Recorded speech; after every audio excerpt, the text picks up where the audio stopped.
Bom dia a todos, bom dia a todas, bom dia para você que nos assiste pela Pop TV em Sobradinho e Porto Alegre ou nos escuta pela Cultural FM em Santa Catarina e no Rio Grande do Sul. Sejam muito bem-vindos e bem-vindas a mais um ICL Mercado Investimentos e hoje a gente vem com um tema importantíssimo e com uma convidada mais do que especial que eu estou tentando trazer para o mercado já há algum tempo e que vai discutir esse assunto com a gente, porque a gente vai falar do racismo estrutural que permeia as nossas relações de sociedade, aparece no consumo, aparece também nas relações de trabalho e acaba permeando uma série de aspectos aqui da nossa sociedade. É um assunto recorrente aqui no mercado de investimentos, mas que hoje a gente traz a Gabi Chaves, que é economista, fala de educação financeira, economia no mundo real, no dia a dia das pessoas, para discutir todos esses aspectos com a gente. Então, um programa mais do que especial hoje. Não vou perder tempo para a gente começar essa entrevista e já vou chamar a Gabi Chaves para participar aqui com a gente. Então, bom dia, Gabi, como é que você está? Bom dia, é uma honra estar aqui. Obrigada pelo convite. A honra é toda nossa. Então já vamos começar aqui com uma pergunta até baseada numa entrevista, e entrevistas que eu já li aí suas e que falam sobre a condução ali que você tem no front, que você ensina ali as finanças a partir de referências como, por exemplo, Racionais, o Ileaê, os artistas periféricos. E que tipo de transformação você acha que acontece quando a pessoa preta vê a sua própria realidade como ponto de partida para aprender economia, para falar de finanças, para falar de empoderamento? Perfeito, é isso. Há 7 anos eu desenvolvo essa metodologia que usa conhecimento popular e a cultura popular para mobilizar a economia.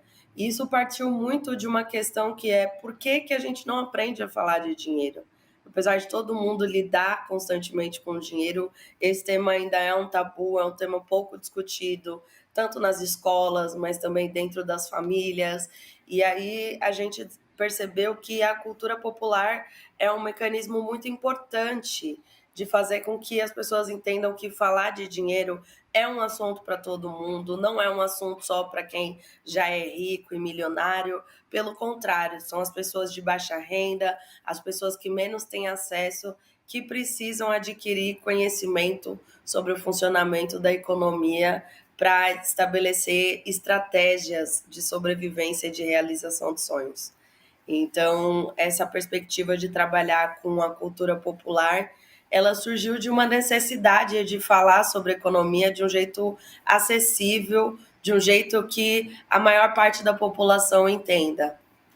E é muito legal você trazer isso, porque muitas vezes o economista, e a gente aqui está falando, né, duas economistas, o economista fala para economista, né? Então fica aquele linguajar, às vezes aquele economês que acaba afastando as pessoas e trazer isso para a realidade, eu acho que também é uma forma de aproximar. E eu acho que isso aparece um pouco também na sua trajetória ali, como você escolheu fazer economia, né? Veio de uma coisa ali do endividamento, e aí você caiu nesse mundo. Conta um pouquinho pra gente, Gabi.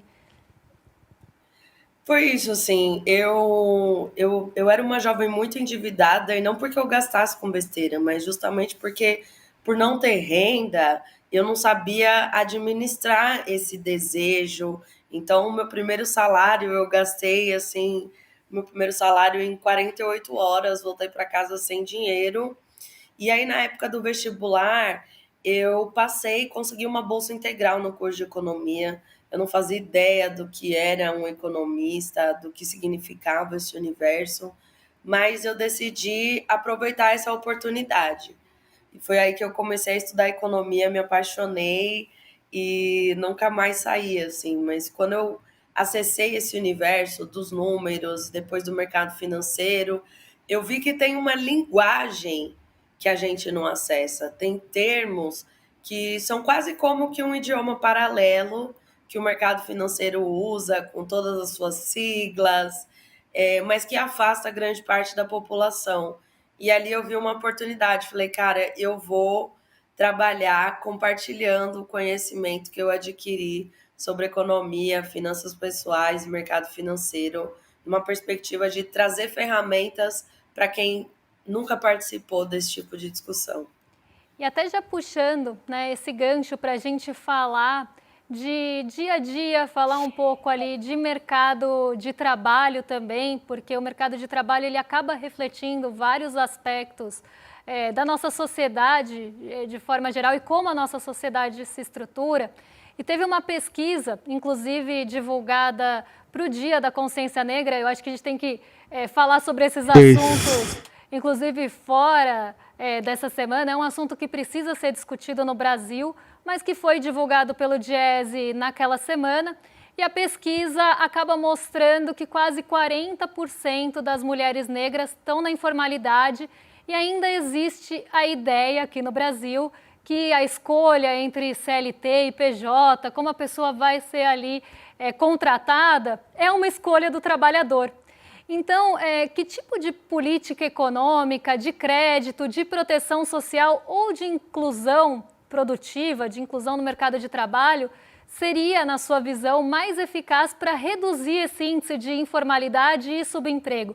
Porque eu sei que você também fala bastante sobre esse tema do subemprego. Então, na sua visão, como a gente poderia lidar melhor com isso e com esses números que acabam aí sendo alarmantes do nosso mercado de trabalho?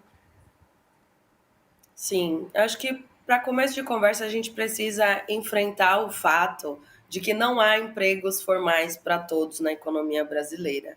Mesmo quando se atinge o chamado pleno emprego, você ainda tem uma massa de pessoas desempregadas que precisa trabalhar para se manter e para garantir dignidade.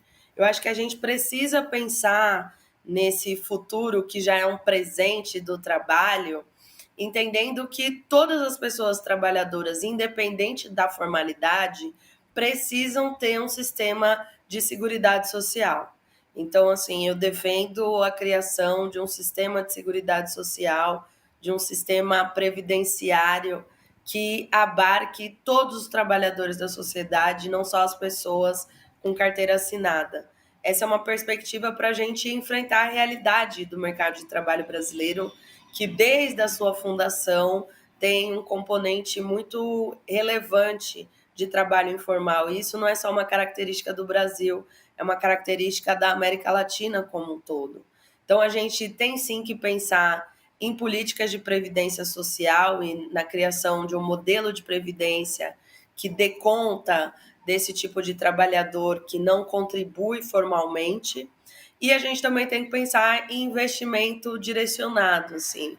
Então, como que a gente mobiliza, por exemplo, o BNDES, que é o Banco Nacional de Desenvolvimento Econômico e Social, para investimento produtivo nesse microempreendedorismo, nessa pessoa que trabalha por conta própria, como é que ela adquire investimento para comprar maquinário, investir na máquina e também para profissionalização do negócio, né? Muitas pessoas estão sendo empurradas para o empreendedorismo por uma questão de necessidade. Elas trabalham por conta própria, por necessidade, mas se elas tivessem uma oportunidade, elas prefeririam trabalhar com a carteira assinada. Essas pessoas precisam ser treinadas, porque trabalhar por conta própria é todo um outro sistema totalmente diferente de quando você trabalha como CLT, como uma pessoa de carteira assinada. Então, acho que tem um lugar educativo também e de formação sobre empreendedorismo, comércio, exportação que precisa ser feito. E até também falando um pouco, né, dessa informalidade e de como conversar, né, no âmbito ali da educação financeira em relação a isso, a gente tem o dado também dessa mesma pesquisa que quase metade das mulheres negras ganha no máximo um salário mínimo, em uma a cada seis delas estão ali ou tá, né, porque uma em cada seis está ali no trabalho doméstico. Como construir essa autonomia financeira quando o ponto de partida já é a sobrecarga, já é a informalidade, muitas vezes já tem ali um ponto de partida desigual. Então, como construir, né, essa autonomia financeira que você fala tanto ali do empoderamento, ou até mesmo, né, da educação financeira, nesse ponto de partida, como chegar a essas pessoas e como construir esse diálogo sem também afastar? Perfeito. Isso parte de uma. Todo esse processo educativo ele precisa partir da realidade da pessoa. E essa realidade ela tem que levar em consideração, por exemplo, que não é possível aplicar uma educação financeira tradicional e falar para uma pessoa, para uma mãe de família que ganha um salário mínimo, que o problema dela é que ela precisa cortar gasto. As mulheres no Brasil que administram um salário mínimo como chefes de família, muitas vezes pagando aluguel, sustentando filhos, pais e netos, elas merecem, na verdade, prêmios de administração financeira, porque é uma multiplicação do dinheiro. Então, nesse sentido, a nossa abordagem, diferente da educação financeira convencional, que vai colocar o corte de gastos como a solução para todos os problemas financeiros, a gente trabalha numa perspectiva de valorização financeira. Eu sempre digo que quando a sua conta não está fechando, pode ser o caso de você estar gastando mal, e aí sim você precisa reduzir gastos, entender o que é desnecessário, mas no caso das pessoas de baixa renda, a maior realidade é que as pessoas estão ganhando mal. Hoje, para a gente ter uma ideia, o Diese ele tem o cálculo de qual seria o salário mínimo ideal para o Brasil, pensando aí numa família de duas pessoas. E esse cálculo, o salário mínimo proposto pelo Diese, ele supera R$ 7.000. Então, a pessoa que está administrando uma família inteira com R$ 1.500, não é o caso dessa pessoa cortar gastos. É o caso dessa pessoa aprender a aumentar a sua remuneração, aumentar o valor da sua hora de trabalho e, consequentemente, a sua renda. Então, o empoderamento econômico que a gente trabalha é muito numa perspectiva de fortalecimento para que essa pessoa consiga desenvolver mais valor agregado nos serviços e produtos que ela executa, para que ela consiga aumentar o seu rendimento. O salário mínimo ele é uma referência nacional e ele vai aí ditar uma série de políticas públicas, mas ele não pode ser o ponto de partida do empreendedor, do trabalhador por conta própria, principalmente das mulheres chefes de família. E até já puxando esse gancho também das mulheres chefes de família, porque hoje no Brasil quase 24 milhões de lares ali são chefiados, isso representa aí um terço do país, eles são chefiados por mulheres negras.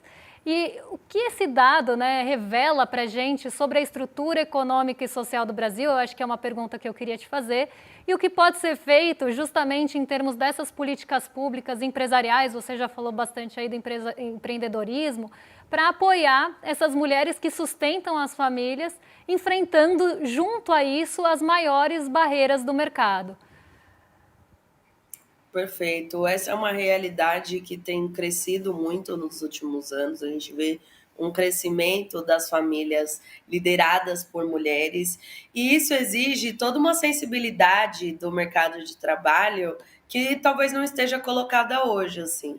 A gente precisa pensar na valorização sistemática da remuneração das mulheres, porque ainda hoje existe um abismo na remuneração entre mulheres e homens quando a gente coloca mulheres negras e homens brancos, essa distância é ainda maior. Então, eu acho que do ponto de vista do mercado privado, a gente precisa falar em políticas de equidade salarial, de raça e gênero, para que essas mulheres tenham um salário justo diante da função que elas exercem. E também a gente precisa falar da ampliação do sistema de proteção do cuidado, né? Então, o sistema de creches, o sistema de cuidado de idosos, o sistema educacional e de saúde, eles precisam ser fortalecidos para que as mulheres tenham autonomia para trabalhar fora de casa, né? Então, acho que esses são exemplos de medidas que podem ser tomadas para fortalecer essas mulheres que hoje estão em posição de chefia de família, mesmo ganhando, às vezes, 40%, 50% menos do que outras pessoas de outros gêneros e raça. E Uma coisa que você fala, né, até eu vi em entrevista, fala com recorrência, é que emprego não é acordar cedo ali e entregar currículo, que ainda existem condicionantes estruturais. E o que você acha que o Brasil ainda não entendeu, né, nesses condicionantes estruturais, o que o Brasil ainda não entendeu sobre o impacto do racismo na renda e no acesso ao trabalho? Você acha que tem uma lacuna aí de entendimento e de leitura do Brasil em relação a isso? Com certeza, o Brasil não entendeu que empoderar economicamente a população negra, que é a maior parte da população desse país, significa produzir crescimento econômico. Quando 54% da população cresce e prospera economicamente, isso se reverte em crescimento econômico nacional. Então, a gente sair dessa dicotomia de que políticas de ação afirmativa vão beneficiar somente a população negra. Quando a gente fala de economia, todo o dinheiro que é injetado na população negra, ele vai retornar sobre a forma de imposto, ele vai retornar sobre a forma de consumo.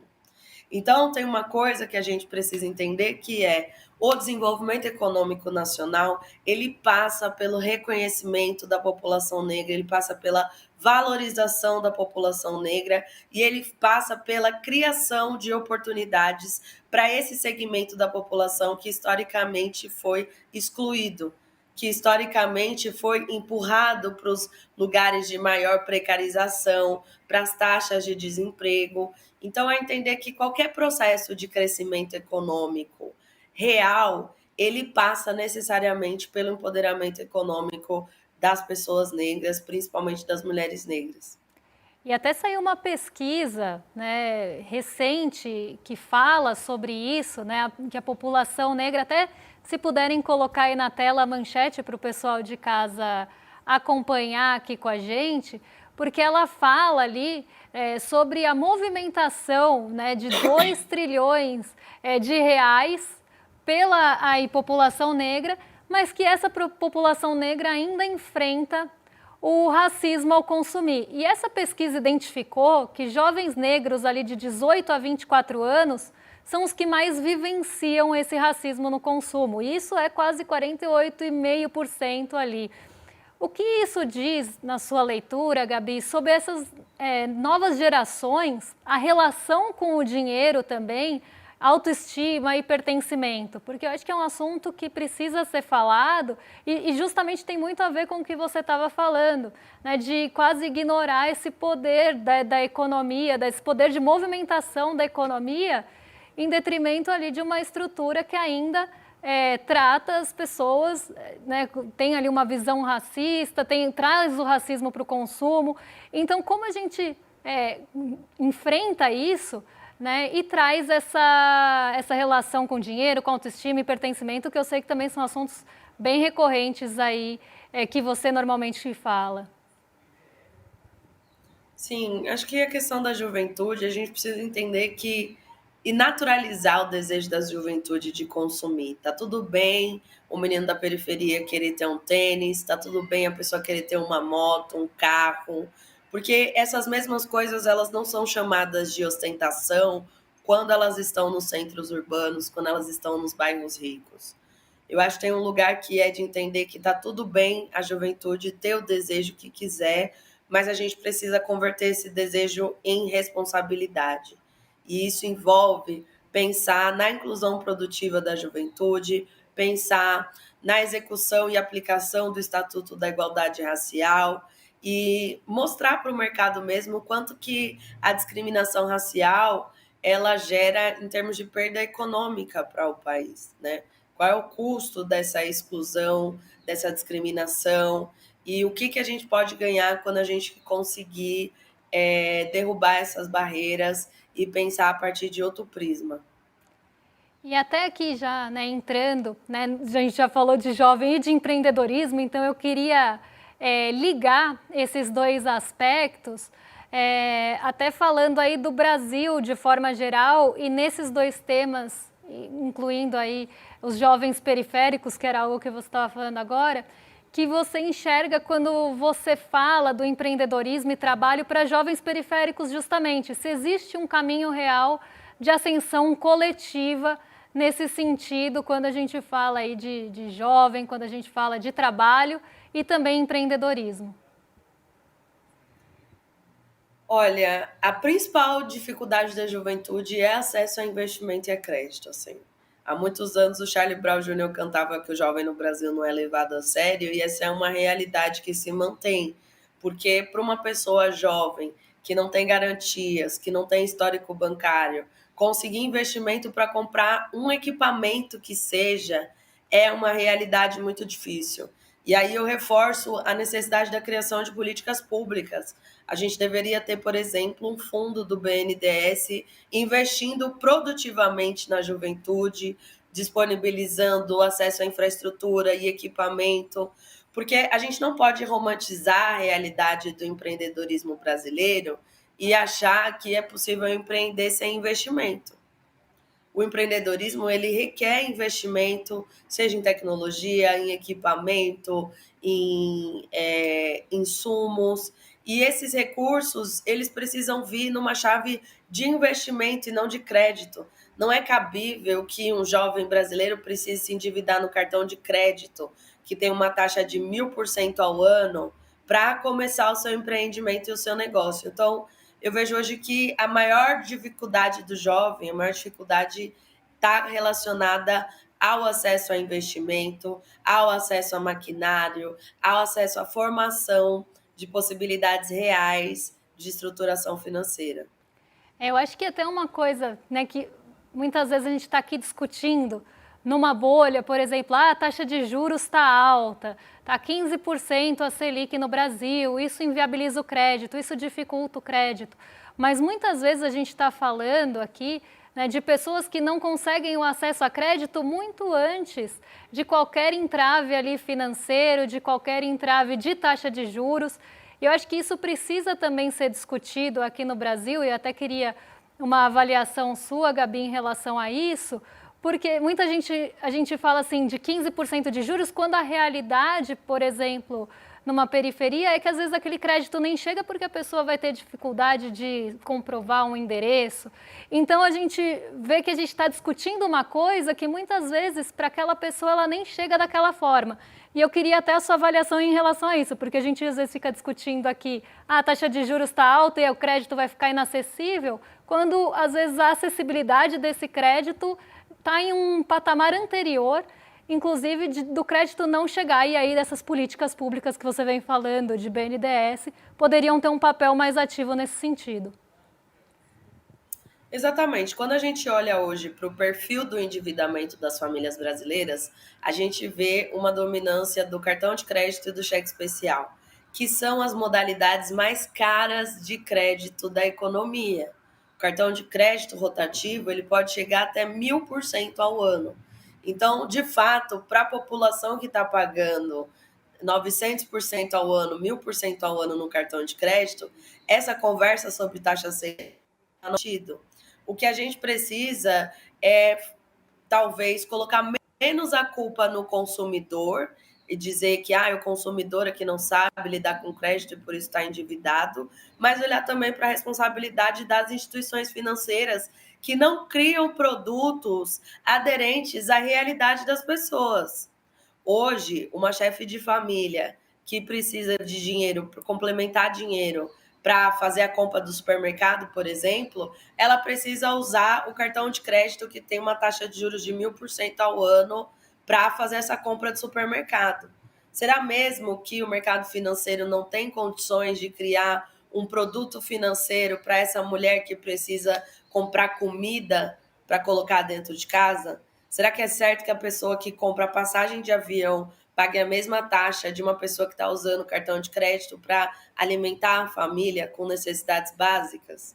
Eu acho que hoje os produtos financeiros eles são pensados muito mais na lógica das instituições financeiras do que na lógica da necessidade da população. E por isso a gente tem aí um caminho longo e necessário de inovação no setor de crédito brasileiro.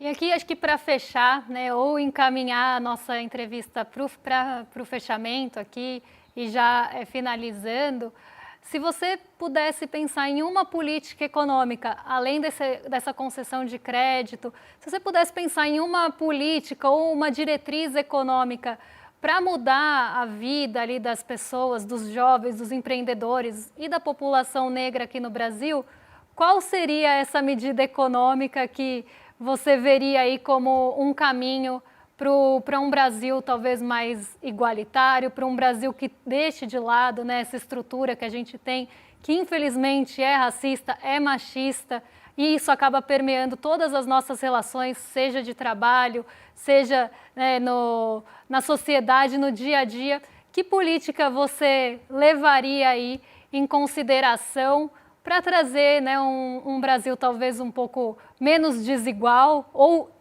finalizar, né, acabar com essa desigualdade de políticas que você pensa aí em relação não só à população negra, mas também, né, usando aí uma interseccionalidade da mulher negra também, porque as desigualdades elas vão quase que se empilhando. Então, nesse sentido, que política econômica você pensaria para um Brasil aí mais equalitário e que essas estruturas fossem, né, aos poucos sendo mitigadas, eliminadas? Eu acho que a principal política econômica necessária para que a gente consiga destruir o nível de desigualdade brasileira que a gente tem é o Fundo Nacional por Reparações. A gente precisa falar de reparações econômicas para a população negra. Esse é um debate que já está sendo feito no Congresso a partir de uma PEC que determina o Fundo Nacional por Reparações, mas eu acho importante destacar que o movimento de mulheres negras ele tem construído uma perspectiva multissetorial em torno do que são as reparações desejadas por esse movimento de mulheres negras, e nesse sentido foi construído um manifesto econômico pela Marcha das Mulheres Negras. É um documento que ouviu mais de 300 ativistas em todo o Brasil, e ele vai reivindicar aí quais são os passos necessários para a construção dessa reparação econômica como a gente quer.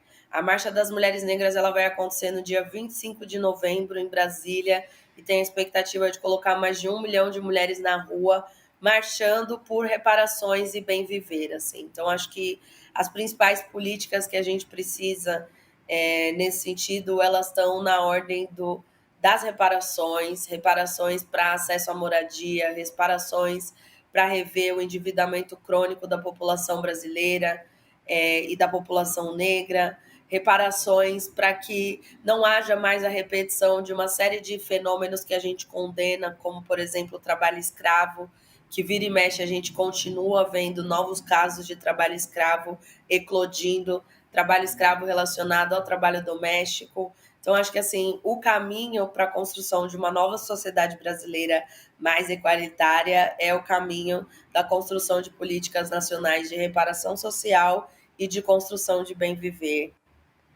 Gabi, eu queria agradecer muito a sua participação aqui no Mercado Investimentos, foi excelente. As portas ficam abertas para quando você quiser participar aqui com a gente, discutir aí temas diversos da economia brasileira.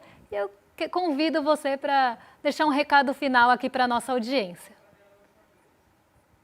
Maravilha, muito obrigada pelo convite, foi uma honra estar aqui. Quero convidar toda a audiência a estar atenta à Marcha das Mulheres Negras, que vai acontecer no dia 25 de novembro, em Brasília. É uma marcha histórica que acontece a cada 10 anos, é a segunda marcha, a primeira aconteceu em 2015, e ela vai reunir 1 milhão de mulheres negras em Brasília, reivindicando reparações e bem viver. Então, eu recomendo que toda a audiência e todos os CL estejam atentos a esse movimento potente que está sendo chamado e conduzido por mulheres negras de todo o Brasil.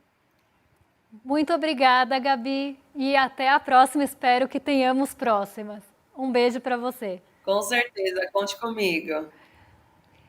E agora, já encaminhando aqui o programa também para o final, porque não quero estourar o tempo, já entrego para os nossos vizinhos de cima, para o Rolê ICL, porque o William De Luca e Guga Noblar já estão a postos para receber vocês. Um beijão e até amanhã, pessoal. A emancipação exige mais do que redistribuir renda. É preciso reconstruir o mundo. Essa ideia de Nancy Fraser resume bem o que propõe a teoria crítica da sociedade. E é o que o novo curso do ICL quer fazer. Formar gente que não aceita pouco. Gente que quer atuar para mudar a sociedade de forma profunda e real. Dia 27 de novembro, quinta-feira, às 8 da noite. Começa essa pós-graduação feita para quem quer pensar e agir.